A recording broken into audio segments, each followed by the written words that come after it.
You know the feeling. You're just trying to get some work done, right? You've got maybe a dozen browser tabs open, a massive spreadsheet, a video call running in the background, and then suddenly, bam, your computer grinds to an agonizing halt. It's sluggish, it's freezing, and it might even crash completely.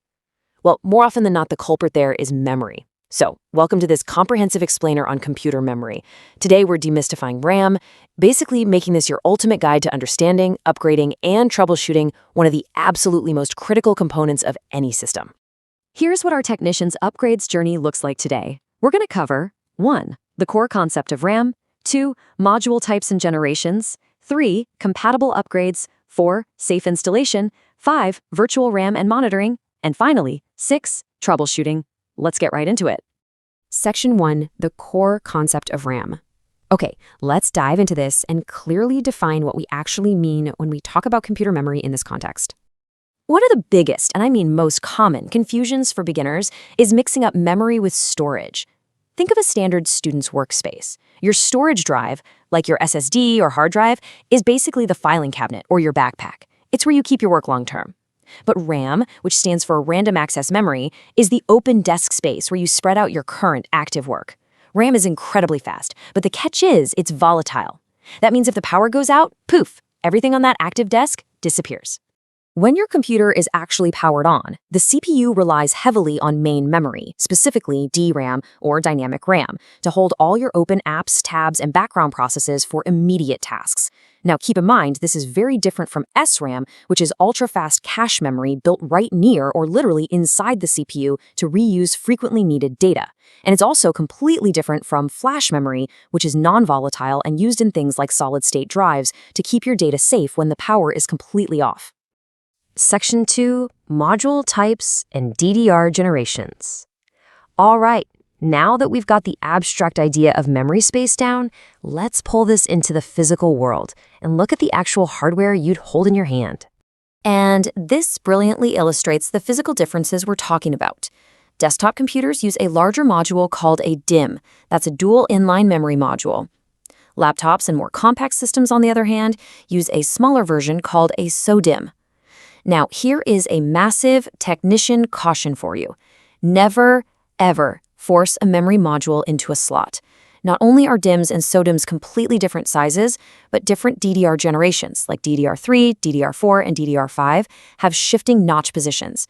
That little gap in the pins literally physically prevents you from jamming the wrong generation of RAM into your motherboard. Section 3, Planning a Compatible Upgrade. This brings us to a crucial step where I see a lot of beginners making incredibly costly mistakes. You cannot just buy memory strictly based on capacity. Before you ever unscrew a computer case, you need to run through this 6-step checklist. You literally must look up your computer or motherboard model's exact documentation. You've got to know how much RAM is already installed. Verify the supported type, like is it DDR4 or DDR5? Check the supported speeds, and critically, look at how many free slots are actually available. Honestly, a system with 2 slots that are already full means you have to entirely replace your existing modules, not just pop a new one in. As you look at that documentation, you're going to run into some heavy technical jargon, so let's quickly decode it. ECC RAM can actually detect and correct memory errors. It's mostly used in heavy-duty servers and workstations. Non-ECC RAM, that's the standard memory you'll find in consumer PCs.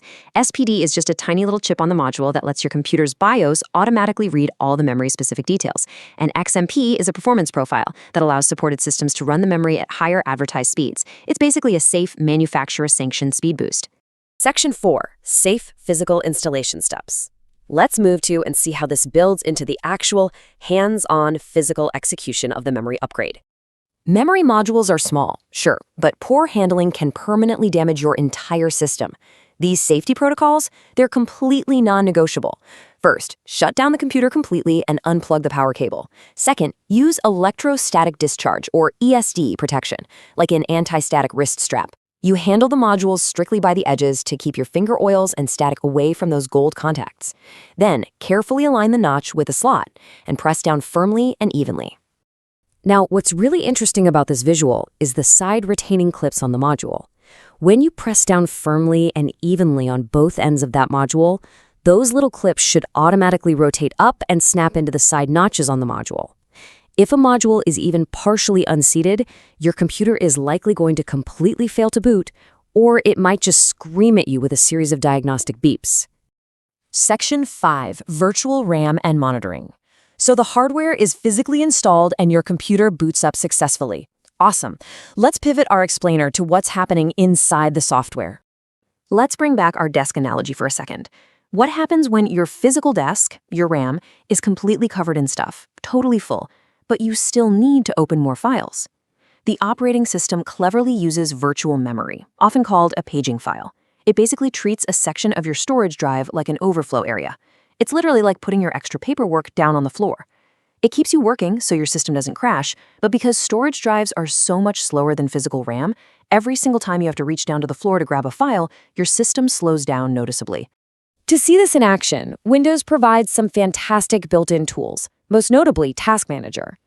By opening Task Manager and heading right to the Performance tab, then selecting Memory, you get crucial, real-time evidence. You can instantly see your total memory in use, your available memory, the speed your RAM is actually operating at, and exactly how many motherboard slots are currently being used. So, the crucial point here is this. Seeing incredibly high memory usage in Task Manager does absolutely not automatically mean your RAM is defective. It simply means you have way too many applications or browser tabs open for the physical capacity you currently have.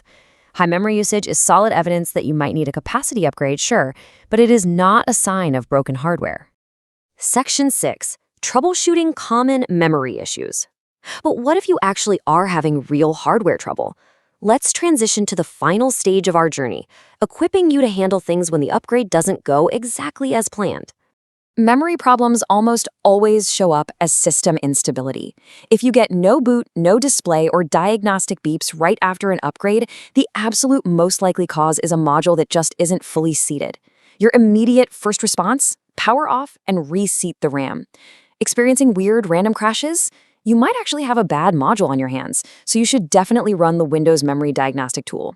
And if the system is just incredibly slow, you're likely relying way too heavily on paging to your storage drive, which means it's time to check Task Manager. As a technician, you want to avoid blindly guessing. Follow a structured logic flow. Always start by identifying the symptom and asking yourself, what changed recently? If you just installed new RAM, treat the installation as the primary suspect.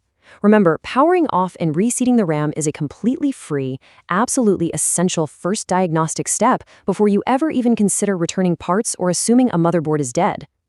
Okay, before we completely wrap up, we need to clear up one massive beginner confusion point, and honestly one that drives IT professionals absolutely crazy. Sometimes people call USB flash drives memory sticks. Do not confuse removable storage with system RAM. USB drives, SD cards, and external SSDs use non-volatile flash memory to carry files long-term. System RAM is the temporary, volatile workspace inside your computer. They do entirely different jobs. Which brings us to our final thought. Adding RAM is a fantastic, often game-changing upgrade, but it isn't always the magic fix for a sluggish PC. Think about this. If your computer is crawling, but you check Task Manager and see your RAM is only 40% full, what is your next move? That evidence right there tells you memory isn't the bottleneck. It leaves us eager to look elsewhere, perhaps at a maxed-out CPU, low storage space, or even malware, which we will absolutely be diving into in future explainers. Thanks so much for learning with me today.